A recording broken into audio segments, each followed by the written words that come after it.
Selamat sore sahabat petani vanili semuanya. Hari ini kita coba melihat perkembangan dari vanili Vania ya. Ini kemarin Vania kita pesan.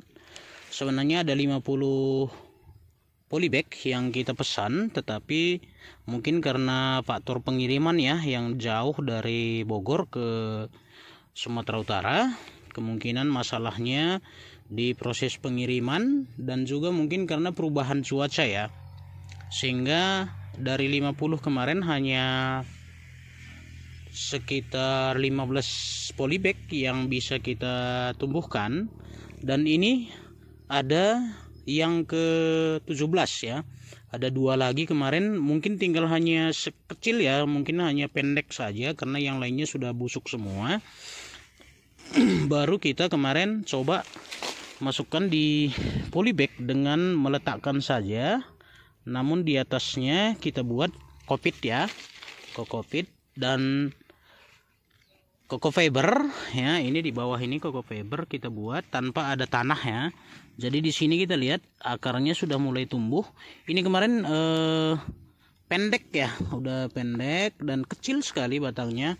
Ternyata di sini setelah sekitar 1 bulan keluar ya tunas yang baru, tetapi di bawahnya tetap batangnya kecil, tapi indukannya yang kemarin ruas, yang satu ruas itu yang besar itu sudah busuk.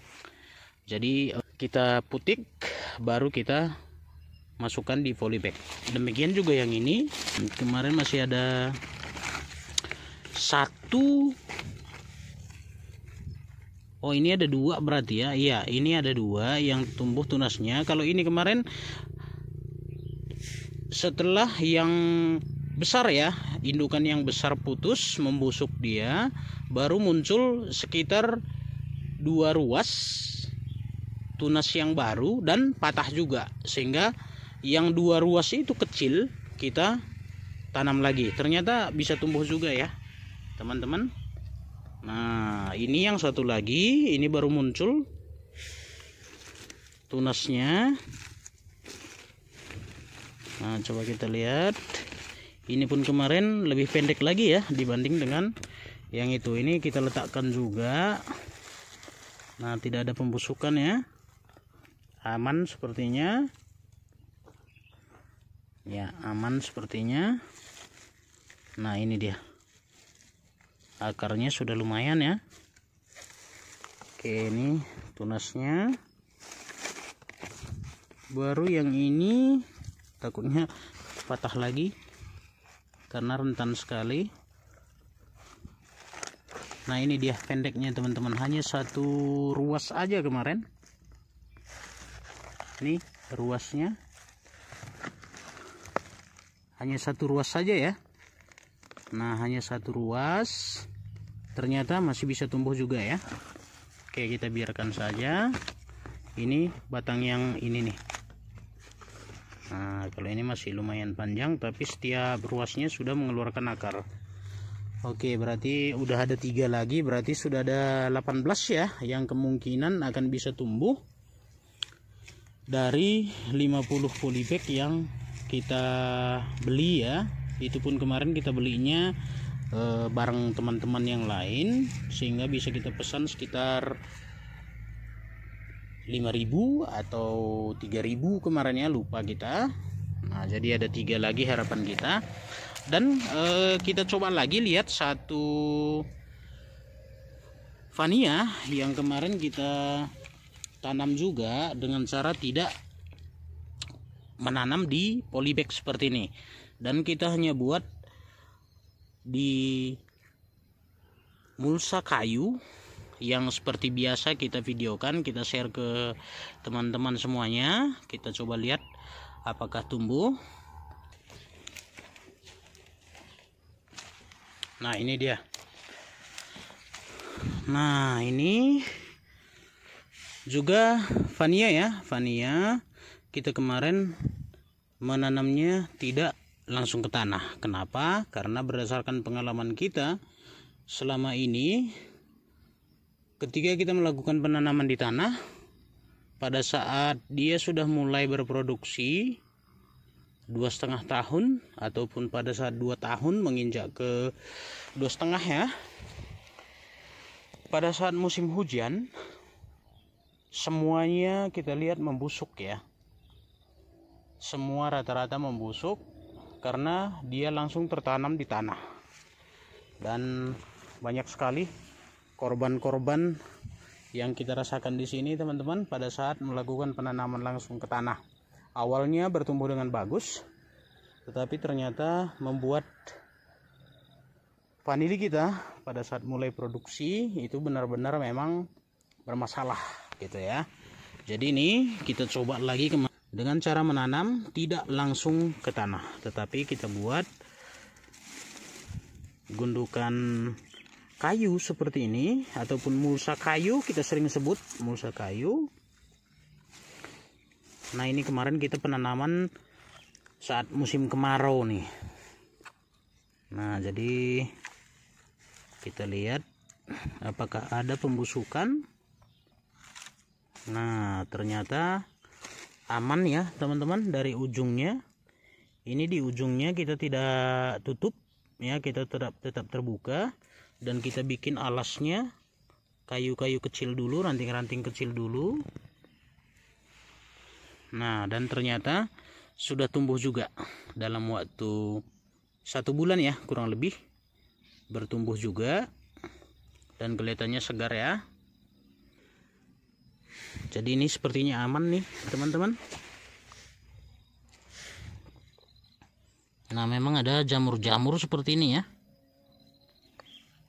Nah, jadi proses penanamannya ini kemarin sudah kita gantung dulu ya.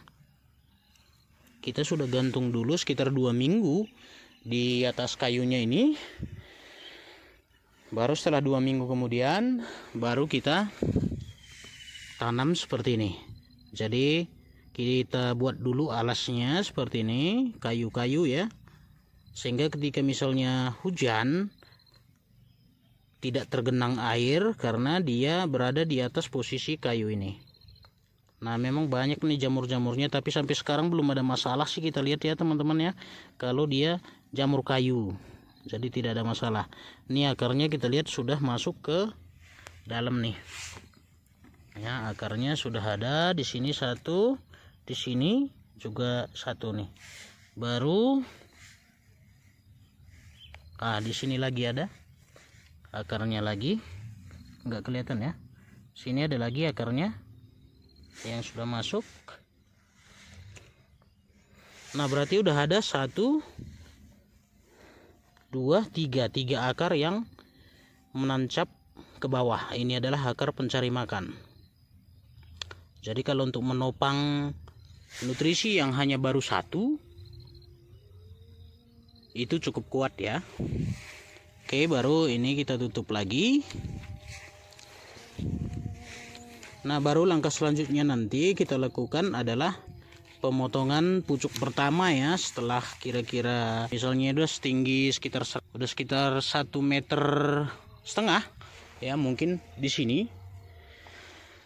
Nah, mungkin di sini kita akan lakukan pemotongan pucuk ya. Pemotongan pucuk pertama tujuannya apa? Untuk memunculkan tunas yang baru. Biasanya bisa juga dia tumbuh itu 2 atau kalau yang bagus 3 ya. Ya, seperti itu ya, agar tunas barunya juga muncul. Nah, ini tetap tidak kita tutup ya teman-teman. Nah, ini kemarin fungsinya karena kita menanamnya pada saat musim kemarau, jadi kita buat penutupnya agar tidak langsung terkena sinar matahari ya. Seperti ini kita kelilingi dia, baru kita ikat di atas.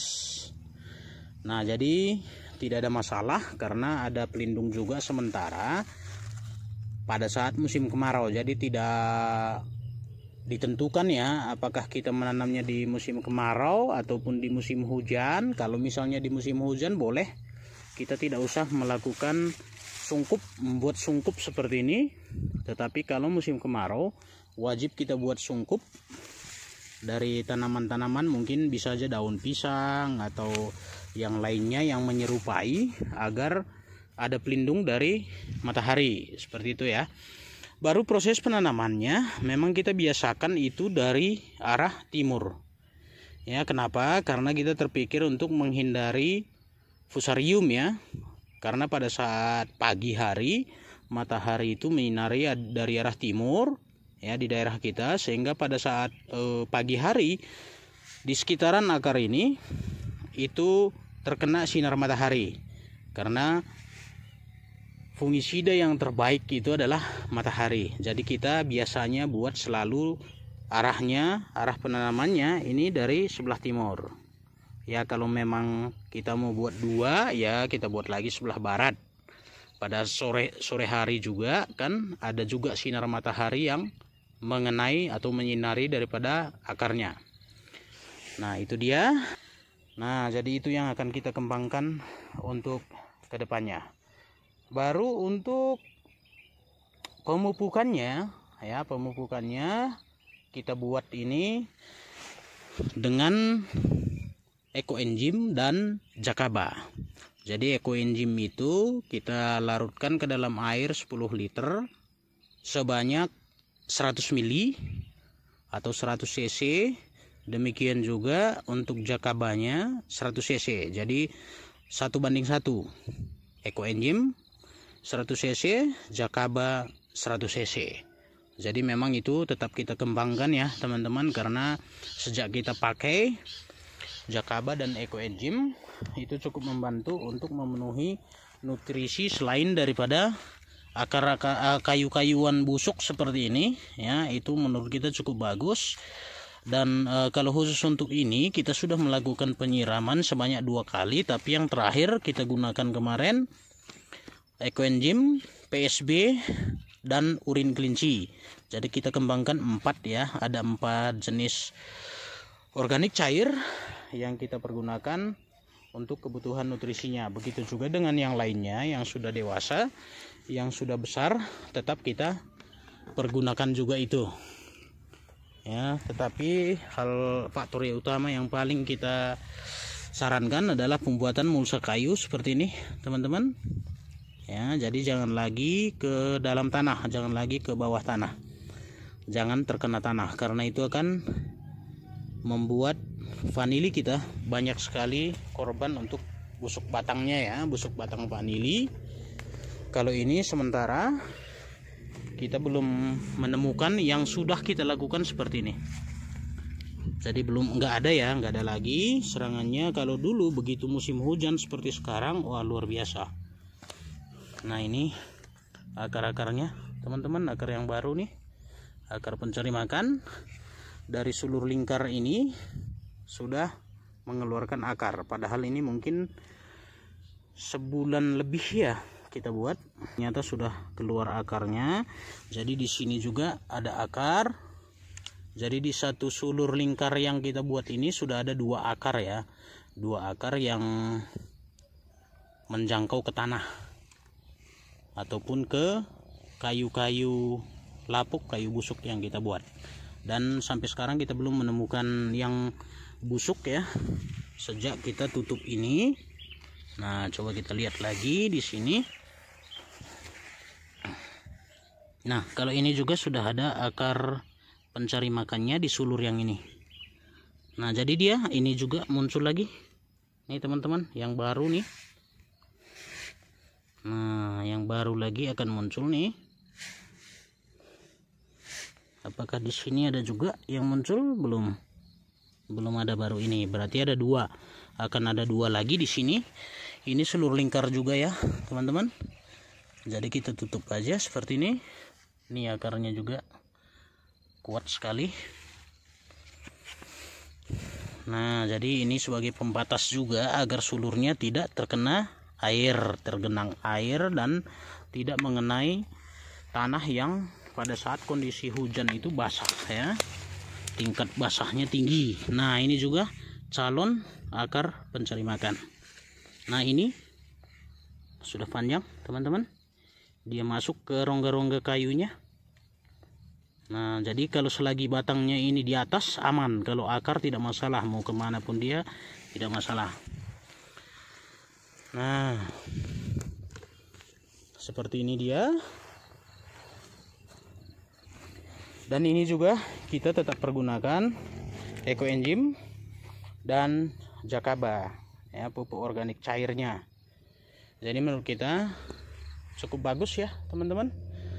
Mulai dari pertumbuhan kecil seperti ini tadi, kita sudah pergunakan ekoenzim dan jakaba, dan yang terakhir kita tambahkan untuk yang besar ini PSP dan urin kelinci ya, karena kebetulan urin kelinci ada. Kalau misalnya kambing, urin kambing juga ada, boleh, itu pun bagus ya teman-teman.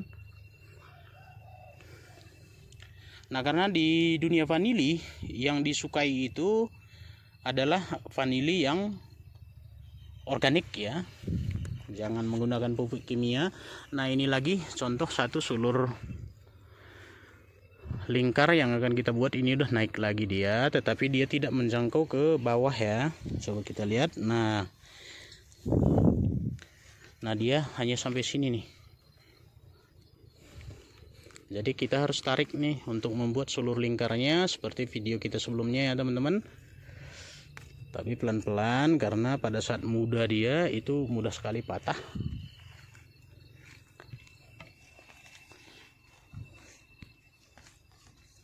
Nah, jadi sedikit dipaksa juga nggak apa-apa. Akarnya putus juga tidak masalah. Uts. Nah, jadi ini dia.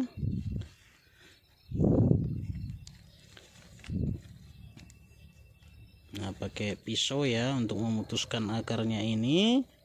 Kebetulan kita tidak bawa tadi. Nah, jadi seperti ini, teman-teman. Nah, kita taruh dulu aja di sini. Kalau bisa kita putuskan saja dengan pisau ya tentunya ya. Satu atau dua ini. Nah, kita taruh lagi aja ke bawah, tidak apa-apa.